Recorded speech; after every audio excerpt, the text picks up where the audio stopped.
Hello mga mami, welcome sa aking vlog. At ito nga, dumating na yung aking in-order na lagayan ng mga sibuyas, bawang. Pinalitan ko na yung aking sabit, yung sabit-sabit na lagayan ko yan.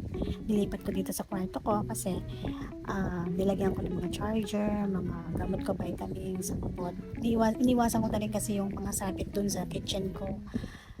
Gusto kong paluwagin para mukhang aesthetic ang dating. So ayan, nilagyan ko siya ng bawang, sibuyas, sili, kalamansi. Pero bala kong ibalik sa ref kasi nga nangungulubot kapag hindi nasa ref yung kalamansi tsaka siling laboy. Ang inaiwasan ko naman kasi doon is yung magbukas-sara ng magbukas-sara sa ref, pero hindi siya advisable. Kailangan talaga siya nasa loob ng ref kasi nga nangungulubot ang bilis, sayang, mahal pa naman.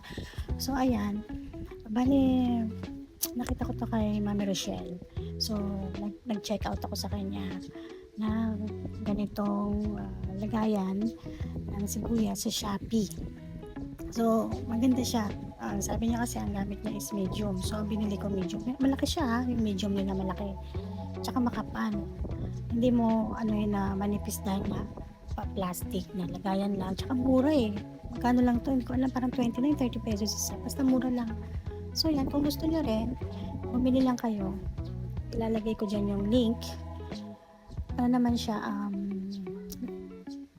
okay siya, hindi ka lugi kasi napakamurang halaga. So ito naman, sa CR ko naman siya ilalagay kasi nga walang lagayan yung aking towel, yung aking panglinis sa CR. Kaya ayan kita niyo naman ang towel yan. So meron na siyang sariling lagayan. And then ito naman is yung lagayan ng CD ng aking asawa.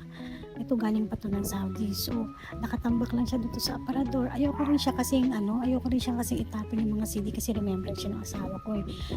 Kailan pa ba may CD sa atin? Ang tagal na, di ba? So binilan ko siya at ang ganda ng lagayan na ito ha. In fairness. Ano to eh? Sa China. Binili ko siya sa TikTok or Lazada. Yun. Pero ang ganda nito, ang kapal. Hindi yung katulad ng una ko nabili, barag-barag nung dumating, hindi pa nakakarton. Ito nakakarton. Tsaka ang bilis lang ng shipping niya kahit ang layo. Kasi ilang beses na akong bumili ng acrylic. Laging may problema. Kasi dito nga lang din sa Pilipinas. Ito, hindi ka lugi. 300 dito pero ang ganda, makapal. Ninenervous nga ako nung binuksan ko kasi akala ko basag kasi ilang beses na ako nakabili ng acrylic dito sa atin, puro basag kasi hindi nila kinakarton. So ayan ang gandang tignan, meron pang space. So, kaya kung may nagustuhan din kayo dito sa tatlong item na nilagay ko, ilalagay ko lang yung link sa comment section at bahala na kayo kung gusto nyo rin at nagustuhan nyo yung mga binili ko.